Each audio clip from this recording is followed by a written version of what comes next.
on AM 560, The Answer. Listen to AM 560 The Answer online at 560theanswer.com, on the AM 560 mobile app, on your Alexa-powered smart speaker, and on TuneIn, iHeart, and on Odyssey. Only the biggest stories, only the biggest guests, and only the biggest opinions. This is AM 560 The Answer.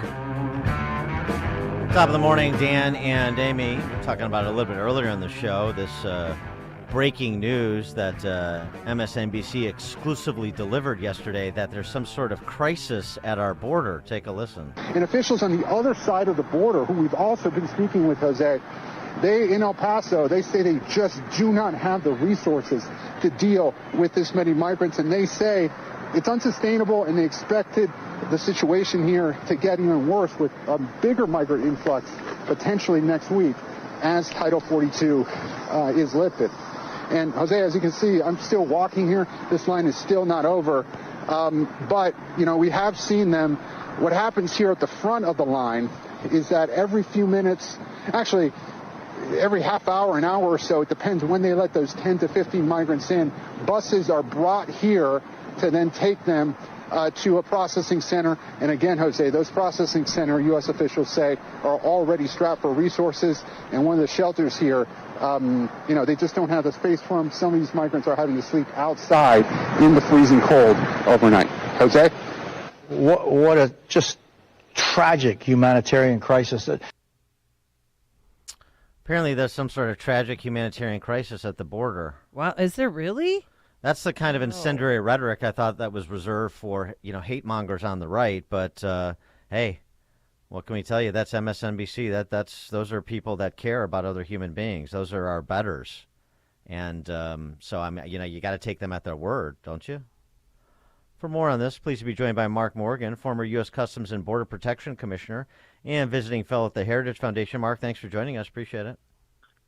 Dan, Amy, thanks for having me. Yeah, shocking the first story. thing that came to mind, right? Shocking Welcome story. Back to the real world, right? Yeah. It only took more than a year. Yeah, can you imagine? I mean, were you surprised to hear about what's happening at the border from MSNBC? Yeah, I was shocked. I had no idea. I mean, Right. Because Secretary Mayorkas has been telling us for 2 years that, hey, there's nothing to see here. With the border secure, we have operational security. Our president has said, hey, there's more important things happening than total erosion of the rule of law, our nation's sovereignty, and the fact that drugs and criminals and national security threats are pouring across, killing Americans every day and jeopardizing our national security. You know, so I had no idea. Well, I'm old enough to remember when Jen Psaki was the White House spokesman, and people like me and you were chided for using that word crisis. There's a situation at the border, right. Not a crisis. But now we have a crisis. Imagine. Yeah, and the current press secretary, remember, one of the White House correspondents was challenging on the crisis that was going on, and she said, well, it's not like they're just walking across the border. I mean, right? Literally, for 2 years, we've seen pictures and video after video after video of them literally walk across the border. The past 48 hours, we've seen thousands of them lined up, stacked up, literally walking across the border.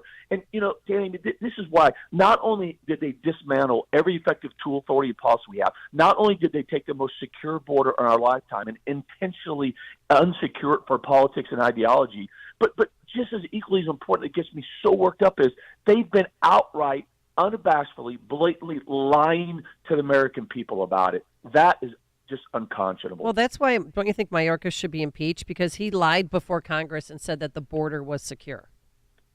Yeah, Amy, look, I couldn't agree more with you. This is one of the things. Let's keep in mind, Secretary Mayorkas, he has been the chief architect of this administration's open border policies. And as you said, he's lied to the American people. I mean, every single day, drugs, criminals, and national security threats are pouring across this border. Just in the first 60 days of this fiscal year, there have been over 160,000 gotaways. On top of the over 1 million gotaways we've already had in the first 22 months. He's abandoned his oath of office. He's eroded the public's trust in our justice system. He's threatened the rule of law. He's lied to the American people. He's lied to Congress. He's refused to enforce the law, and he's vilified his own men when he lied that they were whipping people and he knew it wasn't Yeah. the truth. What Yeah. more do you need? But We need to hold this man He accountable. was in El Paso yesterday, too, and he hid from the media. Like, he would not let – do you know why he was there, and did he accomplish anything? No, and I've heard from Border Patrol agents. So one of the big thing, right, with Title 42, so what's the plan? I mean, they've known for a very, very long time that Title 42 was going away. Very long time. It's unconscionable that they can't at least put like a bullet point plan out to the media, out to the entire country. Hey, here's our generic plan, right? So you would think that the secretary went to El Paso. By the way, I was in El Paso last week. I'm no longer in the government. I've been to the border more times than the secretary has been to the border. And guess what? I've heard from Border Patrol agents out there. There's no plan. No plan was discussed. Nothing. Zero. Yeah, but Mark, you have to appreciate that Secretary Mayorkas has to keep track of all these parents who are attending school board meetings. So he's got to watch them too. He can't just spend all his time at the border. That's right. I mean, he's in line with the president, right? There's more important things to do, like go to an opening of a plant. Yep, I got it. The governor of California, Gavin Newsom, he now recognizes there's some sort of problem at the border too, just like New York City Mayor Eric Adams. And it sounds to me like they want more federal government money to put into more social services infrastructure so they can be perceived as doing something to address the influx of persons in this country illegally visiting California and New York City. Yeah, I saw him. He was at the border. He was standing in front of part of the wall that was been built. I mean, if it wasn't so serious, I would have just burst out laughing, right? I mean, this is so transparent. I mean, clearly he's got things that he wants to do in his political career. I mean, this is the man that has been the champion of creating really the country's first sanctuary state. He's the man that says we're welcoming all illegal aliens. This is a man who continues to pass legislation and push for more legislation to give more rights and benefits and rewards to those who have violated our sovereignty, violated the rule of law, and entered our country illegally. And even those that have a final court order of removal has refused to work with federal government to remove them unlawfully, even though they're here unlawfully. Instead, he continues to reward them. And now, after 2 years, he's on the border saying, hey, we need to do something. But at the end of the day, he's doing the exact same thing that most members in Congress, including Republicans. Look, we have to be fair on this. Republicans are part of the problem here. Right now, what the Republicans are doing is they're talking about just throwing more money at the problem. Right. That's not going to solve the issue. This is a policy issue. Congress needs to step up and show political courage, strength, and leverage to pass meaningful legislation to stop the crisis on our border that's literally killing Americans every single day. If you throw more money at it, this administration is just going to get more efficient and more effective at receiving, incentivizing, and releasing illegal aliens in this country, and it's just going to create more to come. The first thing they should do is, not repeal Title 42, don't you think? Absolutely. Look, that's really the one. It's a judicial order. I mean, it's not. Right, but can't Biden do something?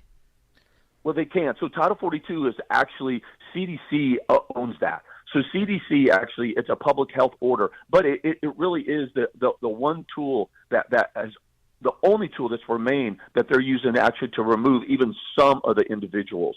And Congress could codify that. Congress could. Yeah, Congress could force can that. act. But right. It's exactly, that's what I mean. This is about Congress passing meaningful legislation like codifying the Remain in Mexico program, which was the single-handed most effective tool to reduce one of the largest incentives. It closed catch and release. And that's what illegal aliens want. They want to illegally enter and then be released in the United States, never to be heard from again. The Remain in Mexico program closed that catch and release issue down. By February of 2020, we had reduced illegal immigration by 85%. And what was the result of that? That meant more agents back on the line, back on their national security mission. And what did that result in? A more secure border. They were catching more gotaways. They were catching more criminals. They were stopping more potential national security threats. I mean, it's not rocket scientry what needs to be happened. And that's why, look, but you've got some Republicans that want to just say, hey, let's throw some more money at it and then call it a day, slap ourselves on the back and say, look, we passed some border security. So it's just the opposite side of the same coin. It's the other side of the coin. Gavin Newsom and and Eric Adams, they want cash for social services, and Republicans are saying, let's just throw cash at the border security, at the law enforcement at the border, and call it a day. We don't do anything.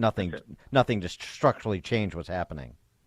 That's it, Dan. That's exactly right. I couldn't have said it better myself. So I watched that Gavin Newsom interview too with ABC News. I couldn't pick up on it. Was he wearing Armani or Dolce and Gabbana? I don't know. Who was he wearing for that interview? Do you know?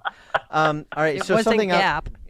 Something else I wanted to get to here, because this is something else Republicans should be taking up, and it's work that was done in part by where you currently are a visiting fellow, and that's Heritage Foundation. The NGOs. Governor Abbott in Texas, these left-wing NGOs, Governor Abbott in Texas announced an investigation, and he's calling in the Attorney General of the state of Texas, Ken Paxton, to investigate these NGOs. He said there have been recent reports that non-government organizations may have assisted with illegal border crossings near El Paso. We further understand NGOs may be engaged in unlawfully orchestrating other border crossings through activities on both sides of the border, including in sectors other than El Paso. You have these private actors that are violating federal immigration law, and they should be held to account, if that's true. Yeah, so I think they absolutely are. And again, look, I like to call balls and strikes, right? I like to stay out of the political fray, although you can't talk about border security without politics, right? Because they've infused it. It shouldn't be a right or left thing.